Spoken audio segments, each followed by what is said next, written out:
If you knew this was your last few hours on this planet Earth, what would you be doing? Darling, I never ask myself such questions. I'm asking. So I don't have any hypotheticals like that. What message would I you... hope it, up to the last second I'm here, I'll be doing what I'm doing now with you.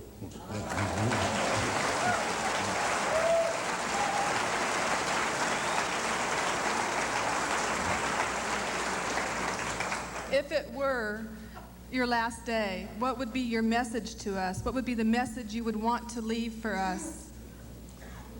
Now, number one, I don't do anything really about me. I started, said 56 years ago, on seeing what a little individual who, penniless, unknown, might be able to do effectively. Was there something inherent in an individual that was not in the nation, was not in politics, was not in big business?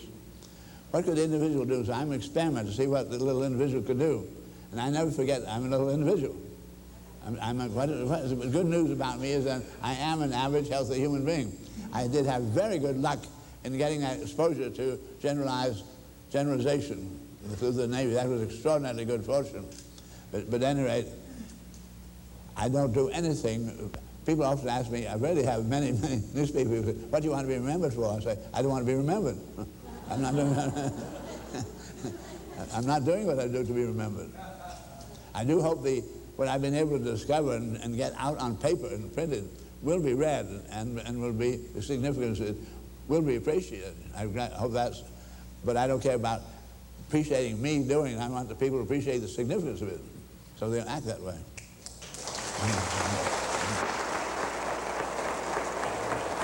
I wanted for you to share with them what you shared with me at lunch is the thing you say before you lay down every time. Now, I was so touched by that.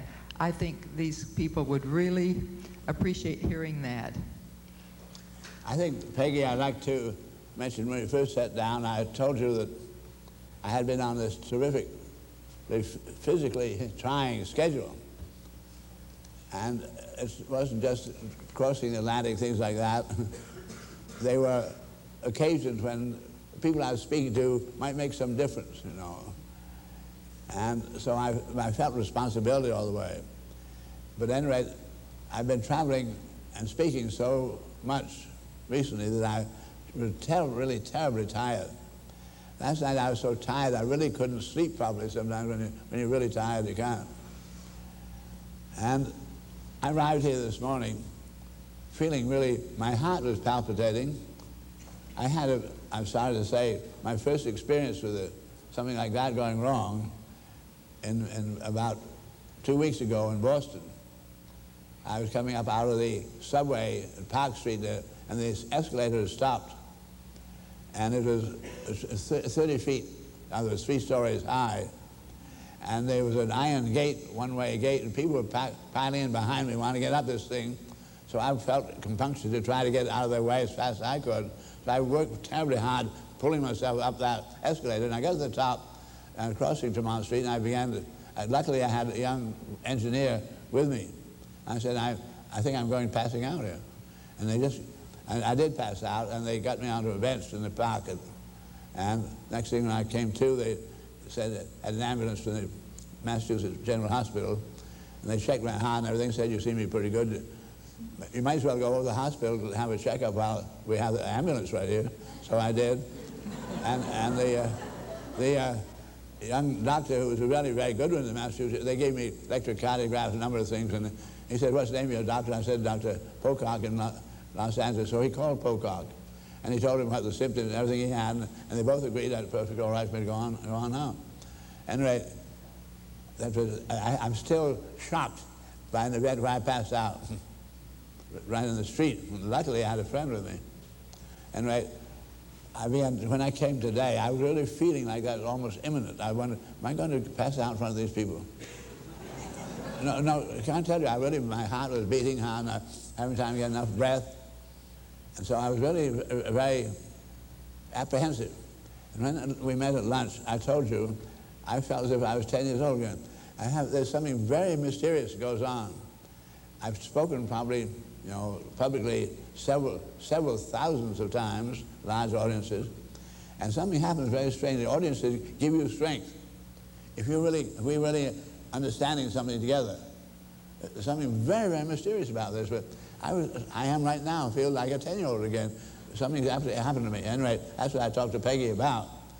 Then we had my grandson had arranged things beautifully, and Ron, so that if we finished, they had a couch all waiting for me to lie down. And I can't go to sleep in a great hurry. No, my wife tells me I get to sleep in 30 seconds after lying down. I don't know what it was today, but you were sitting there. About that. Anyway,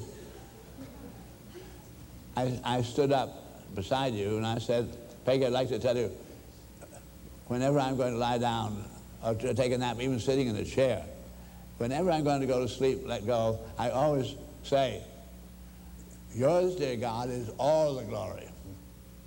I have absolute faith and trust in you, period. Last night I think that I said I didn't sleep very well. I kept seemed as if God might be, are we both supposed to die at the same time? There's some mystery going on. Maybe it's so.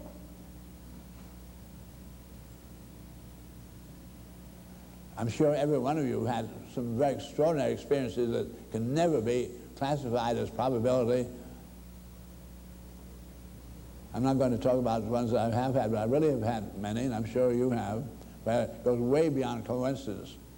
That nature has some kind of periodicity, the waves of things that go through. There's times when she has it very tightly in phase with new moons or whatever it may be, things, certain special things. But come back to why we're here today, Integrity Day. The thing about wonderful human beings and whatever we are doesn't really die.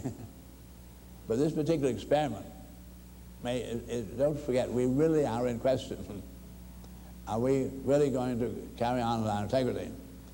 And I'm meeting so many human beings around the world. I have literally been invited. I've been around the world 50 times, never as a tourist, always doing some kind of a job. I've been invited and had appointments over 550 universities and colleges around the world. So enormous experience with human beings. And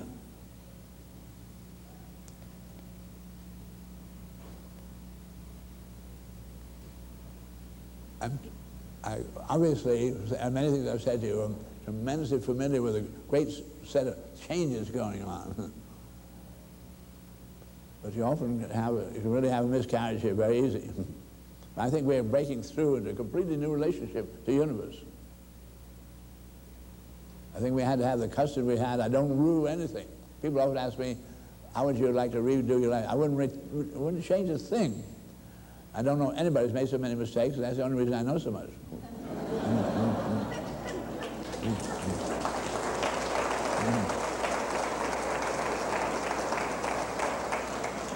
And that brings me back. People do ask me, what do you think the most important discovery ever made? And I said, the importance of truth. Wow. So, darling, beautiful people, I feel you very deeply. I feel you must feel with me and able to appreciate when I tell you about other experiences I'm having like this. I think humanity does have a good chance of passing its examination. I think we went by the great crisis at the time of the Falklands. I don't want to get into the complex of why I say that, but I think we did. The question about whether you're going to use a bomb, 90% of humanity lived north of the equator. The 10% who live south of the equator live very close to the equator. The Falklands were 1,000 miles away from anybody. A place where bombs just would have nothing to do with it. And there was a military trial there as whether the United States could protract taking oil from Arabia 14,000 miles around Africa to Europe, and found out they couldn't. That's why the Europeans suddenly joined up with the Russian pipeline. There was a very enormous break in international politics occurred at that moment. Never going to be really spelled out too clearly for you, but I think we've actually gone through by the first point of tendency to really try out the bomb and found that it was not going to work in that kind of instance. All right? Now, I know we have the option. I know we have the capability to destroy ourselves.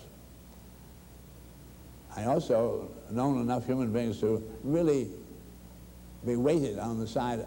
I think it's touch and go, but I think we're going to make it. But don't let up. Don't let up, or we won't make it. Keep at your integrity more than ever in all your life before. So thank you, darling people.